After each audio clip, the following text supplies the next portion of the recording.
who's an inside linebackers coach, is now with the Bears. Brock Olivo, and then the players, Chase Daniel, Tyler Bray. You've got Kyle Fuller and Kendall Fuller, brothers. There's just so many connections going into this one. It stretches far beyond just the football game here. Yeah, even Kevin Pierre-Louis, a linebacker, used to be at Kansas City, is now here, and he's actually starting because of 2 injuries. So, hey, whenever you have a player that's facing their old team or a coach facing his old protege, everybody wants to come out on fire. Everybody wants to come out and let them know, hey, you know, I'm going to make my own mark. And so tonight, we got a chance to see the student and the teacher go head-to-head. It's going to be exciting Sunday night football. The other matchup that they always square people up, and you're going to see it all over the TV broadcast tonight, and we're going to talk about it, is just the Patrick Mahomes, Mitch Trubisky connections, because they were both in the 2017 draft. Obviously, the Bears traded up. They got Mitch Trubisky with number 2. Chiefs traded up at number 10 to get Patrick Mahomes, and their numbers have been quite different. Let's just be honest about it. Right now, Mitch Trubisky, 17 touchdowns, 10 interceptions. It's been a disappointing season for him from the Bears' perspective, and Patrick Mahomes has a chance for more history tonight. We'll get into that later in the show, but those two guys, they're not going to escape the connection that they have to one another, and Mahomes talked about it this week, just saying, you know, he's familiar with Mitch. They did a lot of the draft stuff together, going through all those same processes, but we haven't seen the same thing on the field. Yeah, and what we do see is Mitch Trubisky even talks about how much pressure that's creating, following in the footsteps, being part of that same draft class as Deshaun Watson and Pat Mahomes, because those guys have been so fast out of the gates to be so successful. That's putting exterior pressure on Trubisky, and that's probably one of the reasons he's struggling so much here early in his career. Yeah, one of the things we talked about earlier, we talked about in the teaser, storylines tonight before we get to the inactives, and there are a couple of surprises for both teams. How does the Chiefs defense handle the fact that over the last week or so, people are actually saying positive things about him, and it's always been a question mark all season from the outside media? It's always questioned, is the defense good enough? They aren't good enough. They cost them last year. They did this, they did that, the numbers, the run defense, whatever it's been. But over the last month, they've been so good that I'm curious to see how they handle it tonight. How do they handle coming up against an offense that struggled for a lot of the season, against a creative play-calling head coach in Matt Nagy, with the limited quarterback in Trubisky from what we've seen? But how does the defense handle people praising them a little bit over the last week, because we haven't seen that over here over the last couple of years? Yeah, there's got to be something they handle the same way: perseverance, confidence, trust in one another. I think if you talk to any of our defensive leaders, this is the type of defense they dreamed about always working towards. All the hard work in training camp at the beginning of the season, putting in the time on and off the field, studying, knowing what they're supposed to do, knowing what each other's supposed to do. This is the type of defense over the last 3 games, holding people under double digits, 9 points per game over the last 3 weeks. That's the type of defense that we call playoff championship defense. Yeah, you need both sides of the ball playing well, going to the playoffs, be that balanced team, and Chiefs look like they have. They got to finish strong. They got 2 regular season games left. You still want to trend upward in that way, but we've seen it over the last month. Want to continue seeing that. Now, Shawn, let's go to the inactives real quick, because there are a couple of surprises for both teams. The first one is running back LaShawn McCoy. The veteran is out today. He wasn't on the injury report. It looks just to be another one of those load management deals for a veteran player later in his career, late in the season. You want to make sure he's fresh going into the playoffs. So he's got the night off. So look for Darwin Thompson maybe to get a little bit more run late in the game. But the other guys, Andrew Wiley, starting left guard. We knew that he wasn't going to be playing in this game, but Stefan Wisniewski will step in at left guard for him. Coach Reed had mentioned both Wisniewski and Cam Irving late in the week. And then for the Bears, the big one, Akeem Hicks, number 96. We talked about him during the week that he can be an absolute game wrecker. He's dealing with the elbow injury. It came out yesterday, but he is not playing. So those 3 interior offensive linemen, Wisniewski, Austin Ryder, and then Laurent Duvernay-Tardif, are probably pretty happy that 96 won't be lining up in the trenches against them. Yeah, Matt Nagy can say what he wants about this team trying to finish off the season strong. I think the Bears are doing a little bit of maintenance. They're trying to protect some of their stars going into next season. A late season injury, it handicaps you at the beginning of the next season. And so though they're trying to finish off strong 2019, they don't want to ruin 2020 before we even get there. Yep, absolutely. And you see the guys, they're starting to warm up behind us. We got the specialists out here. Got Cole Quick kicking, got the returners there at midfield if you can catch them behind us. And you got the live shots of the field as well. Let's talk a little bit about the Chiefs offense going up against this Bears defense, because even without Akeem Hicks, it's still a very good Bears defense. They've got number 52. They got Khalil Mack coming off the side. And Shawn, one of the biggest storylines that I thought was going to be when the schedule came out and you see a prime time December game That's right. in Chicago, you think the weather is going to be an issue. I thought blizzard, I thought I was going to have to be bundled up and just an absolute mess, and that is not the case at all. It was 50 degrees earlier. It's in the 40s. It could drop into the low 30s later tonight, but the question with Patrick Mahomes and what kind of weather can he throw in, he had 340 yards last week in the snow. A little coldness isn't going to bother him coming here to Chicago and Soldier Field. Yeah, that was one thing Pat faced coming out of the draft. Everybody said a quarterback from Texas, how is he going to do in an outside arena, outside team? Kansas City gets cold. Now coming to an NFC North team and playing late in December, we thought it might be, weather was going to be an issue. Obviously it's not. 49 degrees, it's feeling great, crispy. I know when we talk to Pat Mahomes, he tells EB all the time, hey, I can spin it in anything. Yeah. And when he has that type of confidence, it helps the wide receivers, the running game. Everybody feeds off Pat's energy, and what we know is he can spin it. And we saw the mic'd up. Greg Tung, one of the 65 TPD producers, put together a great mic'd up video of Mahomes last week. And he said, I'm a snow game guy now. Because he went out there and just threw it all over the yard. He goes, I can spin it in anything. So that was a whole lot of fun to watch. One of the things that we hope is not fun for the Bears to watch tonight, obviously we talk about Khalil Mack.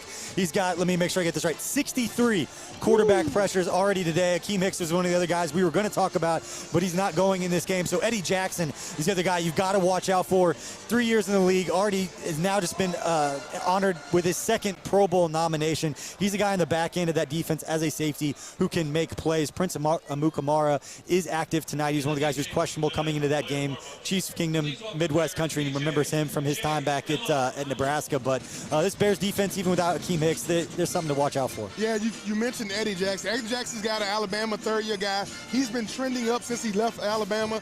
Very versatile player. Actually, he reminds us a lot of Honey Badger. He does a lot of the same things. He's a box safety, covers the slot. He can blitz, and he can cover, be a free deep guy, short hole player. He can do it all, and he's been doing it all season long for the Bears. But we said Khalil Mack, that's the guy we have to be aware of. He can dominate a game. He's a game wrecker.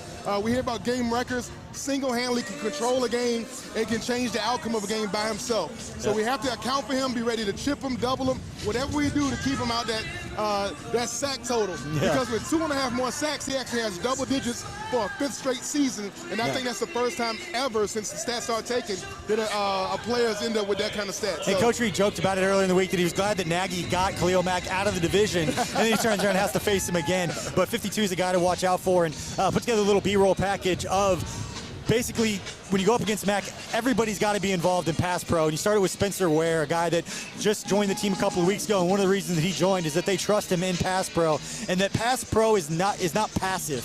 That you want to get out, you want to jump set, you want to get after those guys. We've seen it with Spencer Ware in some of the bigger plays this season. We saw it in the snow last week. Spencer Ware coming up and taking on defensive end, taking on linebackers, giving Patrick Mahomes a little bit of time. And then some of the other games you saw, big passes down the field. You see Mitch Schwartz and Eric Fisher. You see them attacking the defensive back and the defensive ends, and not sitting back and just kind of waiting for them to kind of run into them and bull rush and all those kind of things. That pass pro is not passive. My guy Duke Manyweather down at O-Line Masterminds told me that once, and I'll never forget it. But that is the other matchup if you want to watch. Where's 52 lined up? It's Khalil Mack. And then how do they help him with either getting chipped from the tight ends or the running backs before they go out into a route? How much help are they getting? It's something, if you like the nerdy stuff, you want to keep your eye off the ball a little bit. That's one of the things I'm interested in watching tonight. Yeah, we watch about Pat Mahomes.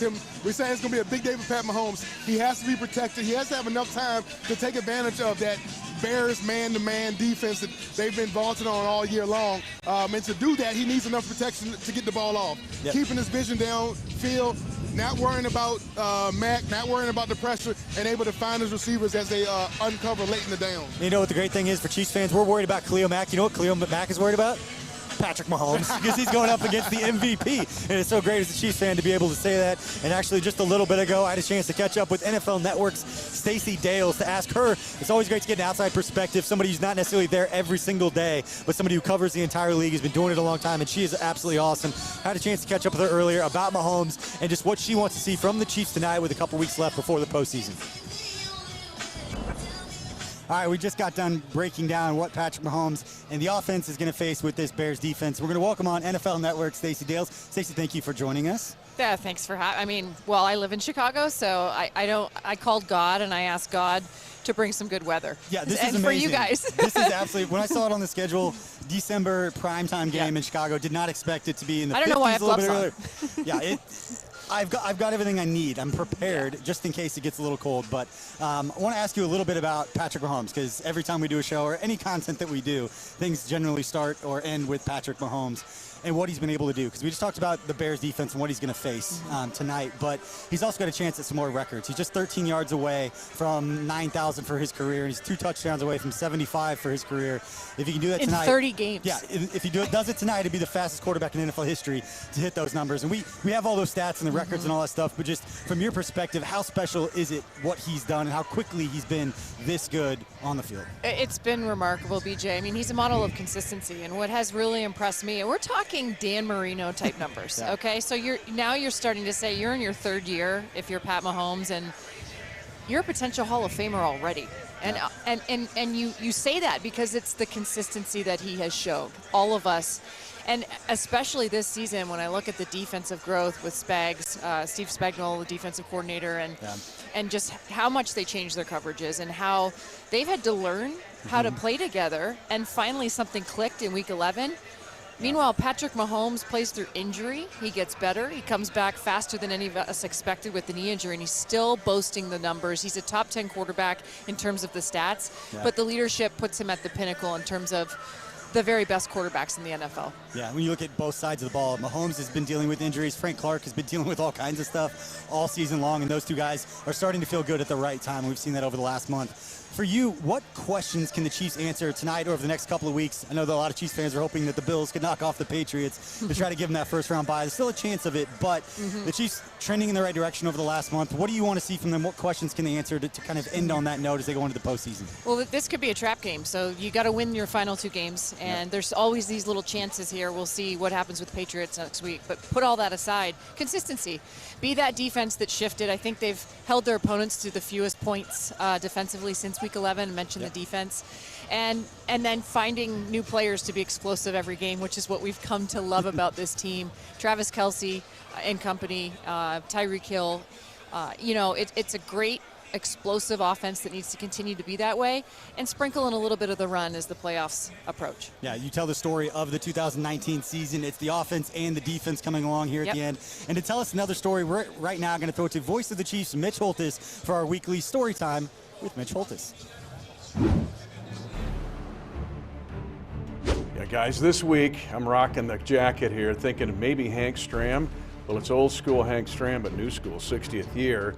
But when the Chiefs and Bears get together, it reminds everyone of the most famous preseason game in Chiefs franchise history, but maybe all of professional football. It was August the 23rd, 1967, the Chiefs against the Bears at Old Municipal Stadium at 22nd in Brooklyn. Now there's a backstory here. The Chiefs 8 months earlier had played the Green Bay Packers in the first ever AFL-NFL championship game. Now we know it as Super Bowl I. But there was real disdain about the AFL from the more established NFL. It was thought to be the little brother here. In the NFL, after the Packers beat the Chiefs 35-10 in a game that was much closer than is portrayed, Vince Lombardi, the famous Packer coach, said after the game, yeah, Kansas City has a good team, but they don't compare to the NFL teams. Whoops, that message got to the other locker room and Chiefs head coach Hank Stram. He took it to heart. The next year, Pete Rozelle had set up the NFL against the AFL in preseason games, and the Bears were coming to Kansas City to face the Chiefs. Well, Hank Stram did not forget. Len Dawson was on fire to start the game and did not slow down, hitting Otis Taylor for a 70-yard touchdown pass to begin the game. Was Hank Stram hiding plays? Nope. He opened up the whole playbook, including an end around to Otis Taylor, a faked PAT for 2 points, and some other big plays, including a kickoff return. Fred Arbanis said this, the famous Chiefs tight end. He said it felt like another Super Bowl to us, and said if we could have scored 100 points, we wanted to. But they just ran out of time. Final score, Chiefs 66, the Bears 24. In the most famous preseason game in Chiefs history, and one of the most famous in pro football history. Great stuff, as always, right there from voice of the Chiefs, Mitch Holthus, and we've got some great stuff for you right now with another familiar face and longtime Chiefs fan, David Koechner. Hello, hello. David, I know before we get into the Chiefs-Bears matchup, I want to ask you, because being here in Chicago, I know this is a city that has got to mean a lot to you, that's really helped kind of launch your career. Absolutely. I went to the I.O. in Second City here in Chicago many years ago when I was a young upstart comedian, improviser. So yeah, Chicago holds a very dear and special place in my heart. I love this city, but not as much as Kansas City, which is the real heartbeat of the Midwest. What are you hoping to see out of our offense tonight? We thought it was going to be snow. We thought the weather was going to play a part, but the clear skies, God has blessed us with a great night. What do you hope to see from our offense tonight? Yardage. Yardage, a lot of yardage. Yardage a lot and of points. A lot of points, baby. I've got to ask you, because I see you rocking the Dustin Colquitt jersey, and we talk a lot about what he does on the field, but some of the stuff that he's done away from the field, and he's the Walter Payton Man of the Year nominee for the Chiefs again this year, with all of his work with Team Smile to help give underprivileged kids and just kids dental just hygiene, and just having them go and get, I think it's like, I guess like $50 million worth of dental work has been done through his program, which is spread across the entire league. And not necessarily where you see him as a friend, but just how much his involvement in the community has helped these kids, and with everything that he's done. Just how have you seen that manifest with your relationship? Right. Well, you know, the first moment I met him was a guy with a huge heart. And he's such a kind man. He's got 5 kids like I do, so I know he's a patient man. And the fact that he takes something on outside of his family and outside the organization to do something like the Smiles, what's it called? Team Smile. Team Smile. Yeah. And you know, it's every week. It's not just when the camera's rolling. Yep. It's an event that happens in all kinds of cities all over the country, not just Kansas City. And you think about what it's like to live any time of your day with a toothache. To take that away from somebody is quite a gift. Yep. And for free. That's beautiful. Well, I got you and Dustin beat, because I got 6 kids. So I'm we got 16 among us. I've got 2. I'm not a part of that conversation. But with the Bears defense, you know, Khalil Mack, Eddie Jackson, Ha-Ha Dix, they got a defense we got to be aware for. You, like you said, having experience here in Chicago, you've seen the monsters of the Midway. Right. We got to keep those monsters of Midway's ghosts buried where they belong. And defensively, what do we think from the Chiefs defense here tonight against Matt Trubisky? Well, it seems to really be coming together now in the last couple of games. They're really in a rhythm. I know we've had some key injuries, but we've had some great replacements this week. So I think they're really coming on strong. And, you know, Nagy's probably, I don't know, very intimidated and anxious to even take on his old coach. And he'll probably be very demure. And I don't know, is the defense going to take the field today, the Bears defense? They looked a little sleepy. I was just in the locker room where they were all taking a nap, so I'm not sure what's going to happen. All right, before we let you go, we talked about it earlier. We were hoping that the Bills could knock off the Patriots. That didn't happen. So it's up in the air about who the Chiefs might face. It could be the Steelers. It could be the Titans, the Texans. We don't know yet who they're going to end up facing. But if you had a choice, who do you want the Chiefs to face in the first round of the playoffs, saying that they don't get a bye and the Dolphins and the Fighting Fitzpatricks don't knock off the Patriots next week? The Titans we owe them a beating. Yes. So that would be fun to take back and correct that one and say, oh, okay, you think you're something? No, not quite. So, yeah, it looks good, man. There's nobody there that really scares us. We already beat the Ravens. Patriots, come on. I see a clear path. Hey, before we let you go, we did this last time, and I'm sorry, I'm going to ask you to do it again. No you get apologies. a chance to go and do the pump-up speech for Coach Reed in the locker room. As champ, what would be your pregame speech tonight? As champ. Yep. All right, guys. Gang, we've got all the components. Let's put them together and get out there. We'll go by date of birth. January, February, you guys play the first half. Just march through, you guys play second half. All right, let's go get him. All right. He would not be a good coach. Whammy! There you have it. Right now, we're going to go to Matt McMullen, who's got our stat to watch for tonight's game. Thanks, BJ. Well, ever since Patrick Mahomes took over at quarterback, the narrative surrounding the Kansas City Chiefs has been all about offense, and rightfully so. But it's time we start paying attention to what the Chiefs' defense has been doing lately. Since Week 11 against the Chargers, the Chiefs have allowed just 45 points, the fewest in the NFL. That's across 4 games, and while that span includes Kansas City's bye week, the next closest team on that list, the Baltimore Ravens, have allowed 23 more points than the Chiefs in that time. The Chiefs are allowing just 11.3 points per game in those contests, and they've forced 5 more turnovers than touchdowns allowed in those games. This defense is playing as well as any in the NFL right now, and things are coming together at the perfect time. Now, let's see if they can keep it going against an old friend in Matt Nagy and the Bears offense. BJ, back to you. stuff right there from Matt McMullen, breaking down just how good the Chiefs defense has been over the last month. And Shawn, looking at this matchup tonight, we talked about it earlier, Mitch Trubisky, and it's the struggles that he's had. I'm gonna go through a couple of numbers. I love looking at numbers, and you know this. So, two of the numbers that stand out to me about Mitch Trubisky this season. He's completing only 45% of his passes beyond 10 yards down the field. And then a step further than that, he's only completing 38% of his passes beyond 10 yards outside of the numbers. So from a defensive perspective for the Chiefs defense, when you're going up against that guy, you're taking a huge chunk of the field away just from the limitations of what your quarterback is either comfortable doing, what the talent around him allows him to do, or what the scheme is doing. And I can't imagine that it's a scheme problem because Matt Nagy, we know, is creative. He gets the ball to different places. They just haven't had success getting the ball down the field outside, which means everything's funneled to the middle, which for me, putting pieces together means Tyrann Mathieu, Juan Thornhill are going to have some chances knowing that they're going to get opportunities across the middle. Yeah, some of the things we even saw back when Nagy was with us when we had Alex Smith. When you can't stretch the ball down the field vertically and your running game isn't going, defenses in turn pressure you a lot. They bring the blitz, they bring pressures because they don't fear the running game. They don't fear you to attack them downfield. And that's what Trubisky is seeing game in and game out. People have no fear of his arm. They don't think he's looking downfield, so they're going to bring more and more pressure. And he's not performing. He's not doing well against that pressure. So it kind of is one of those, damn if you do, damn if you don't kind of things. He has to become better at taking that pressure, still making plays, and he's just not able to do it right now. And the other thing that we have to, because everybody is talking negatively of Trubisky, is 17 touchdowns, 10 interceptions, just hasn't had the start to his career after the first 3 years that people expected for the number 2 overall pick. But make no mistake, he's still athletic. He can still move around the pocket, and he can still make some plays. Last week against the Packers, that he threw the ball 53 times, so you have to take that in consideration when you're looking at like yardage totals and those kinds of things. But he can still go out there and make plays. That's not to say that he can't, and he's got some weapons around him that can do it. We know Taylor Gabriel isn't going to go today, but Anthony Miller, Tariq Cohen, those guys can scoot, they can get open, but the number 1 weapon for this offense on the outside has been number 12, Allen Robinson's already over 1,000 yards. He's already got 7 touchdowns. So he has guys who can make plays for him down the field. It's been few and far between, but we're just hoping that the Chiefs defense can limit it and make sure that it doesn't happen tonight. Yeah, Coach Spagnuolo is probably going to do a great job of keeping them one-dimensional. Not letting that running game get going so you have to play the run and the pass. Stall that running game from the get-go. Make Robinson their only receiver. They don't have really a true tight end.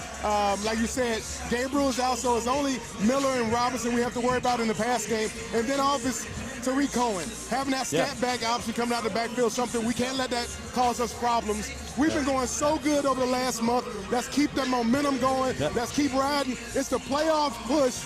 Defensive style. Yeah, it'll be interesting to see, too, because one of the big moves that the Bears have made in the offseason when they let Jordan Howard go was that they drafted David Montgomery, who is a name that a lot of familiar to Chiefs fans playing there in Big 12 country at Iowa State, and a guy that I loved in the big athletic guy who could move, but he's only averaging 3.5 yards per carry, still figuring it out there as a rookie. But when you look at the Chiefs defensive side, the run fits that they've done, everybody's talking about the interceptions and the plays on the ball. They've been really good in their run defense over the past few weeks with their run fits. But the guy that I want to talk about right now is Frank Clark, because these guys have been dealing with a lot of injuries so far this season. He was dealing with the UCL injury in both of his elbows earlier in the year. He's dealing with a nerve injury in his shoulder. He was explaining to me earlier this week that some of those power moves that he tried earlier in the year, his elbow would go out or his nerve would kick up, and all of a sudden his arm would go dead. And he has 0 shot to get past the tackle when that's happening. But then he had the stomach virus going. It started before Mexico City that he was dealing with. Lost 20 pounds. Finally is starting to feel better. We've seen him 10 quarterback pressures over the last couple of weeks. He and Chris Jones can have a chance tonight to go continuing put the stamp on this defense that we've seen over the last few weeks. One thing we know about Frank Clark is he understands how leaders lead.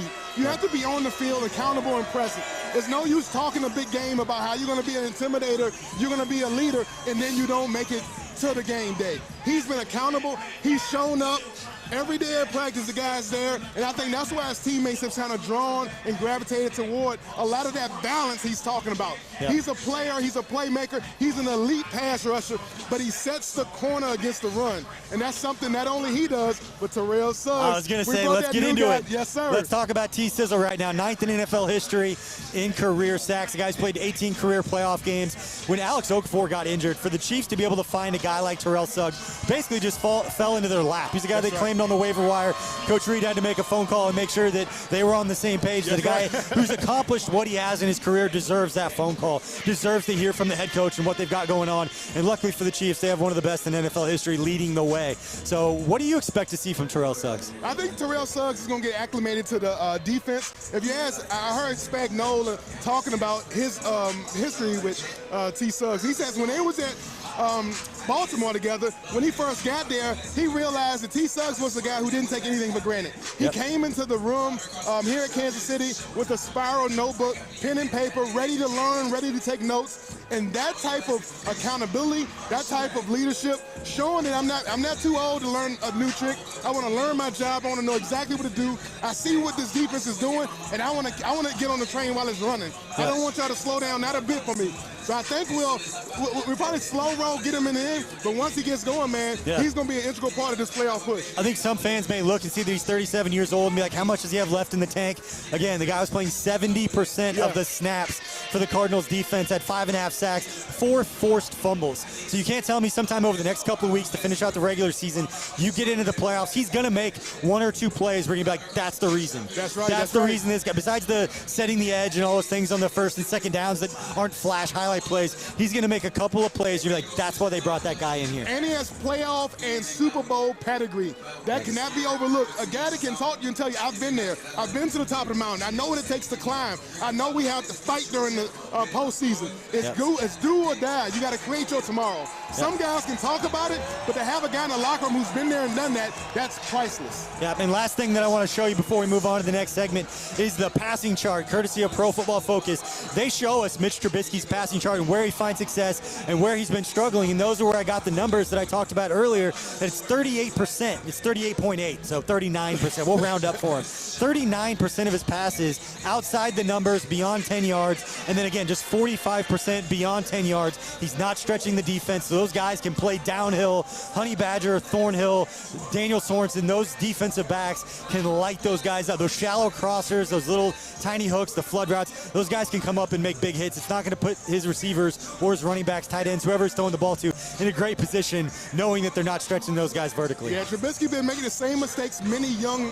quarterbacks make. He's not looking off his receivers. He's staying on his routes a little bit too long.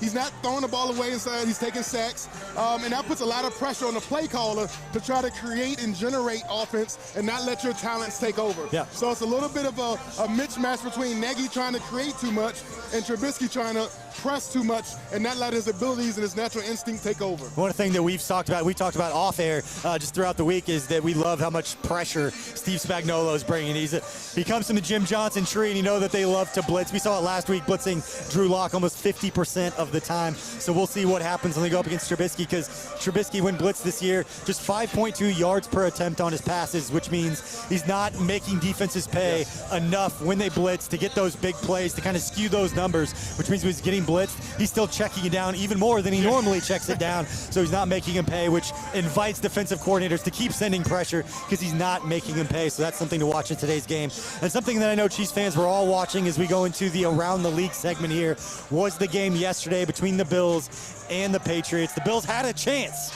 And Chiefs fans, we were all watching in the hotel before we met to go out to dinner last night. We were all watching that before we hopped on the bus, but Bills just couldn't get it done. I was part of Bills Mafia for that day. I was rooting for the Bills, but as the game came to a close, I had to look at what is the thin line? What is the one thing I can take away from the game? Do you know how hard it is to win 3 times in one season against one opponent? The Bills might have to go back to the Patriots and play them for a 3rd time. And I think that 3rd time will be a charm. Yeah, now let's move on to the Around the League segment. Outside of that game that had stuff to do with the Chiefs, obviously, and where their positioning could be, and get into some of the games that could affect who the Chiefs may end up playing.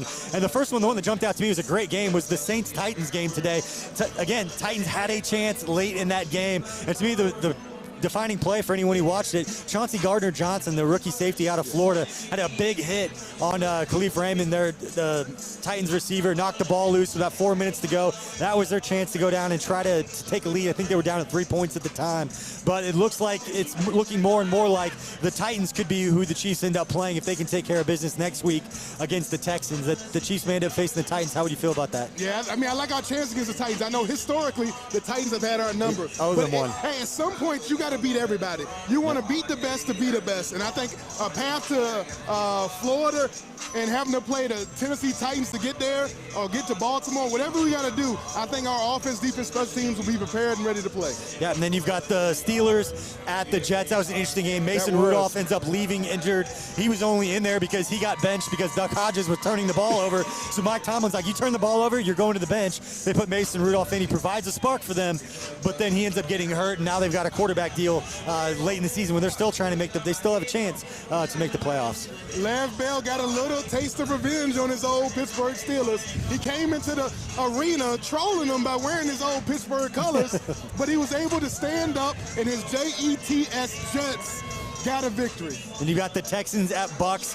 What do you think about the Chiefs' chances if they end up going against the Texans? And it looks like J.J. Watt, at least from the reports, may be coming back for the playoffs. Yeah, I think we match up really well against the Texans. The Texans has an awesome quarterback, mobile guy. They throw the ball to Deshaun Watson, and then they got our guy, D-Hop. D-Hop is the guy, he's one of the top 3 receivers in the league. Yep. It's no doubling him, it's no getting around him. You just got to man up against that guy. So the Texans is a team that's to be reckoned with in the playoffs. All right, this is where we normally talk about fantasy football, but at this point, you're in a championship or you're not paying attention at all because your team's already out of it like mine. So let's do a little bold prediction. We did it last week. We're going to do it again this week. What is your bold prediction for tonight's game? Man, I looked at the roster and I looked at how many points per game that the Bears were giving up. They were giving up about 18 points a game.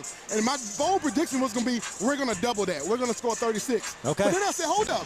It's what have you done for me lately? Okay. And over the last 3 games, they've been scoring 22 points a game. Okay. So I say we score 44 points a game on offense and blow this place up. 44. 44. Mark it down right now. This guy's calling 44 points. You know that they've only given up more than 24 points once this season? That was against the New Orleans Saints. Pat said, EB, I can sling it in anything. And now we're here, he going to sling it. He doesn't care for my numbers. So anyway, my bold prediction is to be very similar to last week, but it's Tyrann Mathieu pick 6. I think it's going to happen, and I'm going to break it all down. I'm going to connect all the dots for you.